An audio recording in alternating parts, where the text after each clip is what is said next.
Welcome student, this is Fawad Hussain and today we are going to discuss chapter number 22 inheritance. First we are going to discuss some terminology of the chapter. The first one is inheritance. इस chapter का नाम क्या है? इस chapter का नाम है inheritance है।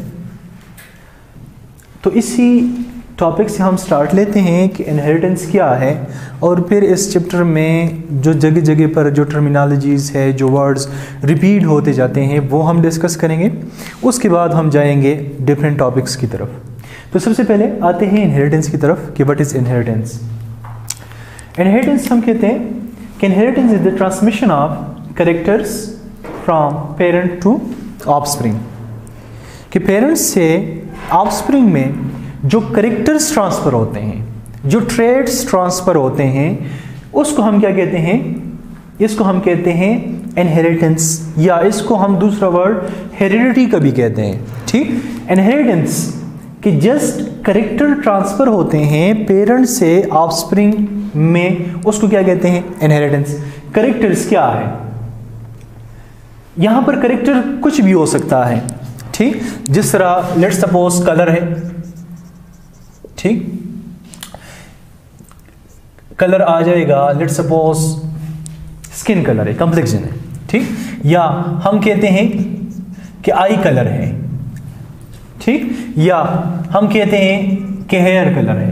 तो ये सारी की सारी क्या है? ये कैरेक्टर्स है। ठीक, या हम कहते हैं कि टॉलनेस है, ड्वार्फनेस है। ठीक, तो जितने भी कैरेक्टर्स, ठीक, जितने भी ट्रेड्स, वो अक्सर जो ऑफस्प्रिंग प्रोड्यूस हो जाए, ठीक, अगर उसको हम देखें तो देखने से पता चलता है कि ये इस पेरेंट से बिलोंग करते हैं। क्यों करते हैं? इस इनहेरिटेंस की वजह से, उस कैरेक्टर्स की वजह से। ठीक, कि वो कैरेक्टर्स पेरेंट से ऑफस्प्रिंग में क्या है? ट्रांसफर हो जाते हैं, शिफ्ट हो जाते हैं। ठीक, दूसरा आ जाता है हेरिडिटी। तो हेरिडिटी एंड इनहेरिटेंस, ये दो वर्ड्स तकरीबन क्या है? ये रिलेटेड वर्ड्स।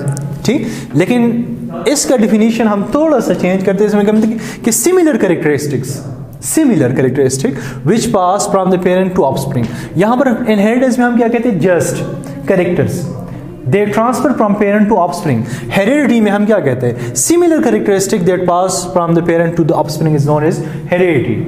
मीन दैट कि ह्यूमन है, ह्यूमन के ऑफस्प्रिंग ह्यूमन ही प्रोड्यूस होते हैं, उसको हम क्या कहते हैं? हेरिडिटी कहते हैं। ठीक, जिस तरह कोई और एनिमल है, डॉग है, डॉग के उसी तरह सेम क्या है? ऑफस्प्रिंग प्रोड्यूस होते हैं, उसको हम क्या कहते हैं? हेरिडिटी कहते हैं। उसमें कैरेक्टर्स क्या है? सेम्स होंगे। ठीक, तो इसको हम क्या कहते हैं? हेरिडिटी कहते हैं। ठीक, दूसरी बात रिजेम्बलेंस की आती है।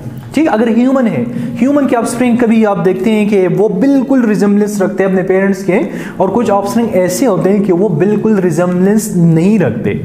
ठीक, तो रिजेम्बलेंस रखते हैं तो भी हम इसको क्या कहते हैं? हेरिडिटी है। या रिजेम्बलेंस ज्यादा नहीं रखते तो भी हम इसको कहते हैं कि हाँ ये हेरिडिटी है, क्योंकि इंसान है, उसके जो ऑफस्प्रिंग प्रोड्यूस हो रहे हैं वो भी इंसान है। तो मतलब कि जो इसके जेनेटिक मटेरियल उसमें शिफ्ट हुए हैं, लेट्स सपोज पेरेंट्स में क्या है? 46 क्रोमोसोम है। ठीक, तो वो मियासिस में फिर 23 में डिवाइड हो जाते हैं। लेकिन कहने का मतलब है जब ऑफस्प्रिंग प्रोड्यूस होंगे वो क्या है? उसमें भी 46 क्रोमोसोम आए हैं, जिसकी वजह से वो क्या बन गया है? ह्यूमन बना है। और ये क्या है? ये भी ह्यूमन था।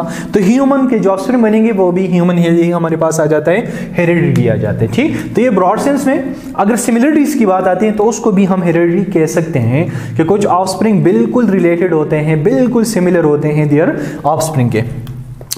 यहां पर आ जाते हैं थर्ड नंबर पर वेरिएशंस की। वेरिएशन क्या है? तो वेरिएशंस क्या है? कि डिफरेंसेस है। ठीक, कौन से डिफरेंसेस? जो ऑफस्प्रिंग के डिफरेंसेस है। ठीक, इसमें हम कहते हैं कि जो ऑफस्प्रिंग प्रोड्यूस होते हैं वो डिफर, ठीक, फ्रॉम ईच अदर, एक दूसरे से डिफरेंट, मतलब कि जो सबलिंग्स की बात हो रही है। ठीक, भाई बहन क्या होते हैं? एक दूसरे से क्या होते हैं? डिफरेंट होते हैं। And there parents in many respects, कि जो पेरेंट्स होते हैं, पेरेंट्स के जितने ऑफस्प्रिंग प्रोड्यूस हो जाए वो ऑफस्प्रिंग आपस में भी क्या है? डिफरेंस उसके अंदर मौजूद है। मतलब कि दो भाई हैं, एक दूसरे से डिफरेंट है।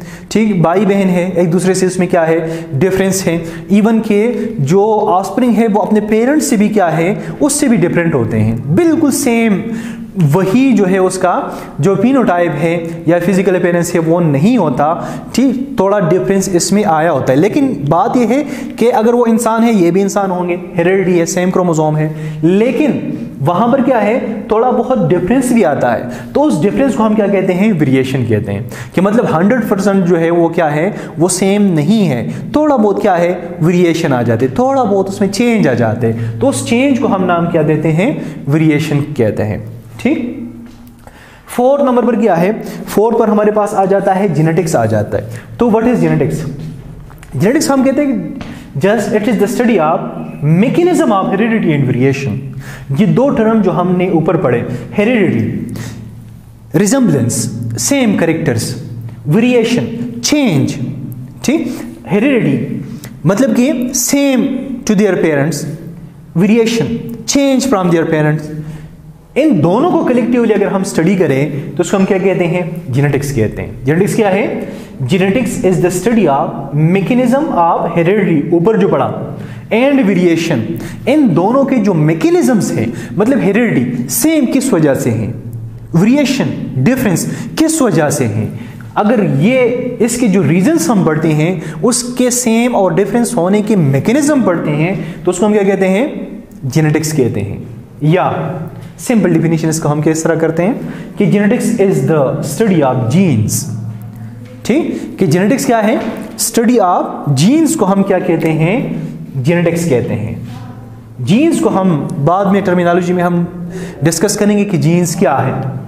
यहां पर क्या है, हम कह सकते हैं कि अ पार्ट ऑफ डीएनए, ठीक, या यूनिट ऑफ हेरिडिटी, जिसकी वजह से क्या है, हेरिडिटी जिसकी वजह से वेरिएशन आता है उसको हम क्या कहते हैं, जीन कहते हैं। अ पार्ट ऑफ डीएनए हम जस्ट नहीं कहते, हम कहते हैं a functional part of DNA को हम क्या कहते हैं, जीन्स कहते हैं। 5th नंबर पर क्या है, एक टर्म नहीं है, एक था, एक साइंटिस्ट उसको कह सकते हैं, ठीक, एक बोटनिस्ट था जिसको हम क्या कहते हैं, ग्रेगर जॉन मेंडल, जो मेंडल के नाम से क्या है फेमस। ये इसका डेट है कि 1822 से 1884 तक इसका टाइम था, ठीक। इसको कहा जाता था father of genetics. Father of what? Father of genetics. इससे पहले जो हमने पढ़ा कि जेनेटिक्स क्या है, स्टडी ऑफ जीन्स है, study of heredity and variation है, या the study of mechanism of heredity and variation. तो इसका फादर कौन है? इसका फादर हम कहते हैं कि Mendel. Mendel is the father of genetics. क्यों कहा जाता है? क्योंकि उसने जो बेसिक फैक्टर है वो रिप्रेजेंट किया, वो डिस्कवर किया। क्यों, किस तरह? यहां पर हमने डिस्कस किया कि it is the study of genes. तो एक्चुअली मेंडल ने क्या कर दिया, मेंडल ने इस जीन का कंसेप्ट दे दिया। जीन का कंसेप्ट जब मेंडल ने दे दिया तो इसको हम क्या कहते हैं, या उस टाइम में उसने जीन नहीं बोला, उस टाइम में उसने क्या बोला, फैक्टर का नाम दिया, फिर बाद में वो जीन हो गया, लेकिन बेसिक कंसेप्ट किसने दिया, मेंडल ने दिया। किस चीज का? जीन्स का। और द जीन्स की स्टडी को हम क्या कहते हैं, जेनेटिक्स कहते हैं। इस बेस पर हम क्या कहते हैं कि Mendel is the father of what, Mendel is the father of genetics. 25 year के एज में वो क्या बन गया था, वो एक प्रेस्ट बन गया था, ठीक, मतलब कि एक मॉन्क बन गया था, ठीक। और उसका जो चर्च था या जहां पर वो क्या करता था, अपनी इबादत करता था, वहां पर उसने एक गार्डन बनाया।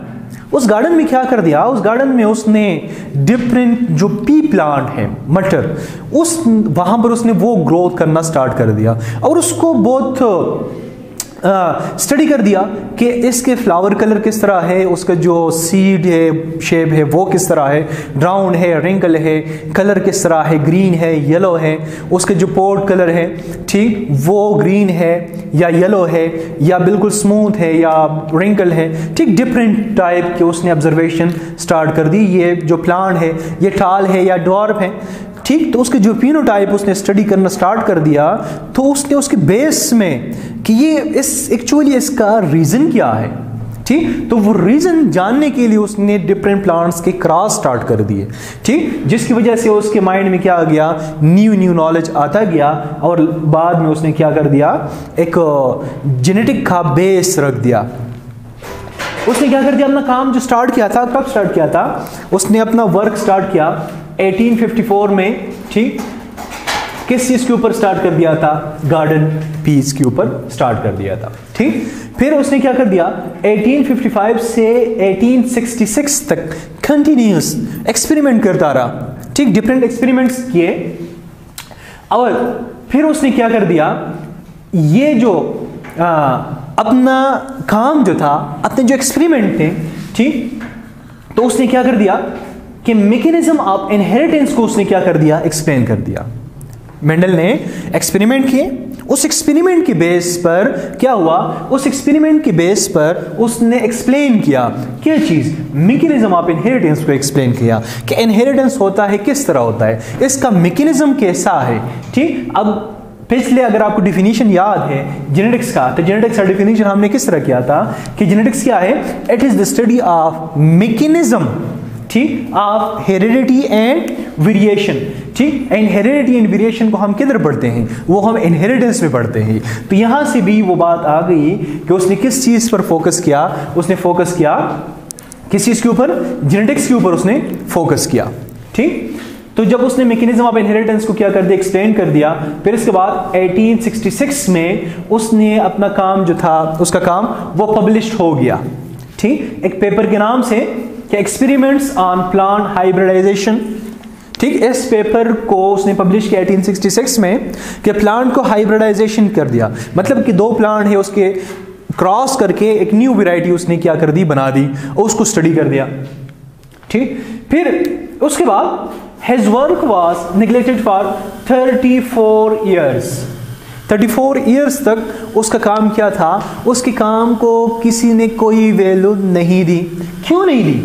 उसके कुछ रीजन थे कि जिस टाइम में मेंडल जेनेटिक्स को एक्सप्लेन करने की कोशिश कर रहा था कि जेनेटिक्स क्या है, इसके बेसिस क्या है, उस टाइम लोग स्टैटिस्टिकल एनालिसिस में वीक थे, लोग को जो उसका मैथ था, ठीक, वो नहीं आ रहा था कि वैल्यूज किस तरह निकाले जाते हैं और फिर उसको किस तरह कंबाइन किया जाता है और फिर प्रोबेबिलिटी किस तरह निकाल ली जाती है। तो ये सारा कैलकुलेशंस लोगों में इतना उससे अवेयर नहीं थे, उस वजह से उसका काम नेग्लेक्ट किया गया। दूसरा रीजन ये था कि जिस टाइम मेंडल ने काम किया उस टाइम क्या था, डार्विन का जो थियोरीज थी, थ्योरीज ऑफ इवोल्यूशंस, वो बिल्कुल एक खास पीक पे थी। उस पीक पे होने की वजह से मेंडल के काम को किसी ने क्या कर दिया, इंपॉर्टेंस ही नहीं दिया, क्योंकि उस टाइम जितने भी लोग थे, जितने साइंटिस्ट थे, उनके माइंड में डार्विन के कंसेप्ट चल रहे थे और ये बिल्कुल एक अलग साइड पर एक काम था, ठीक। तो उस टाइम ये काम उसको इतना ज़्यादा इंपॉर्टेंस नहीं दिया गया। और एक और भी इसका रीज़न ये था कि जिस पेपर में उसने अपना पेपर जो पब्लिश किया था जिस मैगजीन में, वो क्या था, वो रिकॉग्नाइज नहीं था, ठीक। तो उस वजह से भी उसका क्या था, जो वर्क था उस वर्क को इतना इंपॉर्टेंस नहीं दिया गया। समझ आ रही बात? तो उस आर्टिकल, उस पेपर के नेग्लेक्ट होने की कुछ रीजन थे, ठीक, लेकिन काम तो उसने बहुत इंपॉर्टेंट किया। फिर कहते कि कुछ टाइम बाद, ठीक, उसके वर्क को रीडिस्कवर किया गया 1900 में, ठीक।